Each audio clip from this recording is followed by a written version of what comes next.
Hey guys, Professor Bill, Comic Book University, and The Dark Ages, issue number 1 by Red 5 Comics. Wow. Wow. Look, this is a really good comic, and I'm about to spoil the heck out of this comic book, this first issue only, because, yeah, wow. This is solid. This is really solid. I'm not going to read the whole comic for you. I'm not going to leave a whole lot out. You know what I'm saying? Because I want you to know how good this comic book is. First, we're going to talk about who made the book, and then the spoils begin here in the United States of Canada. That's important to this book. That's important to this book. All right.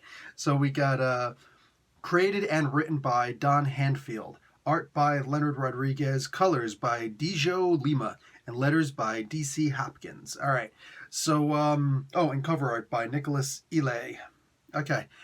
We start off in Ithaca, New York. There's this little girl and her mom, a pregnant mom, and her dad. Her dad is into archaic stuff. I don't know if he's necessarily a prepper, but, he's into the stuff that I'm into. You know what I'm saying? A lot of us who were former military, we're into, how to start a fire by a way other than a lighter. You know what I'm saying? And spraying lighter fluid all over things. We actually want to know how tinder works, how different ways to start fires, different ways to create tools and the like, weapons if necessary, out of bones and stone.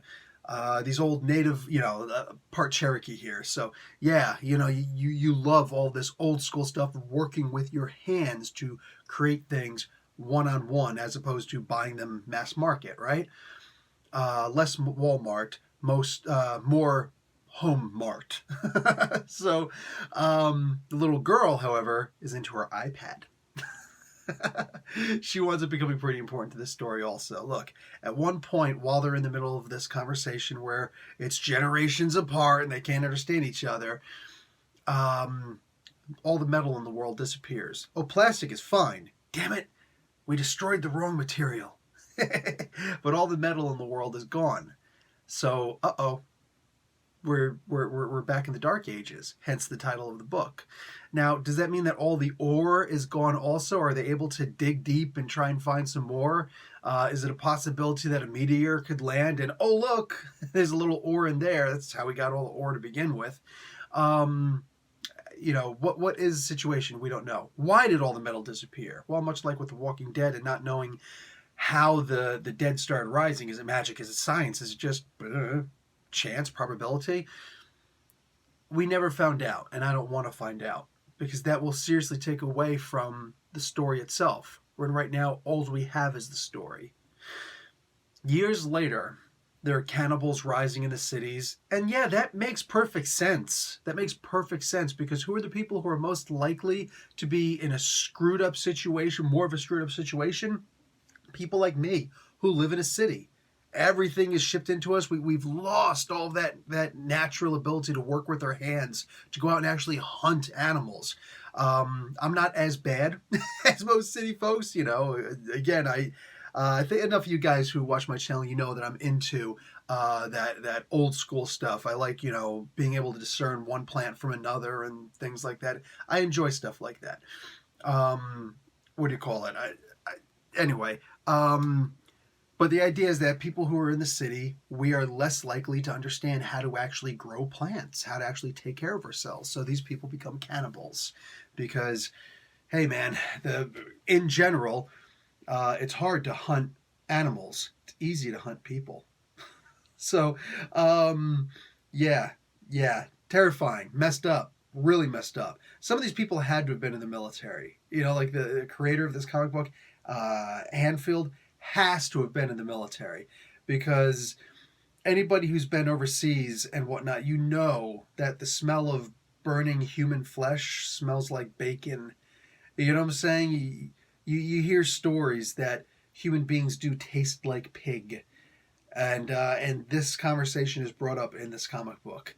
The book goes deep, bro. It goes really deep. The political atmosphere has completely changed because, necessity.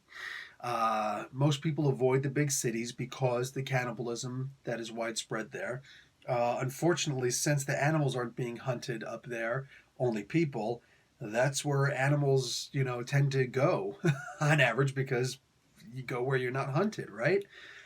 Um, this is a really good, for somebody like me especially. This is a really, really solid comic book right here. This goes in my pull bin.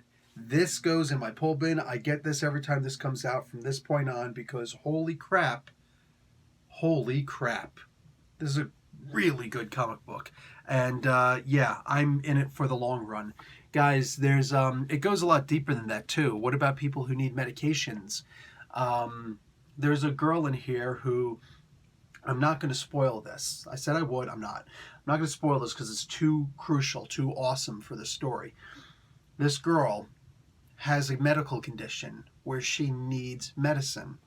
And much like we hear about all over certain civilized places where medicine is readily available, but we can't afford it, people start rationing their medicine. Well, now medicine doesn't exist anymore, or at least new medicine isn't being made.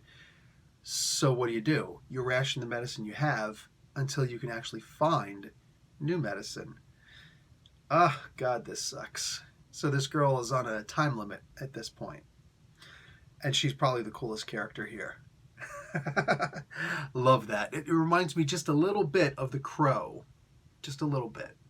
Just enough.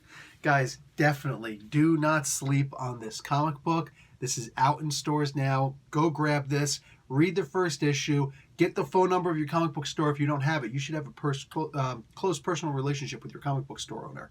But have that conversation. Call that person up after you're finished so that you could say, yeah, put this in my pull bin because, wow.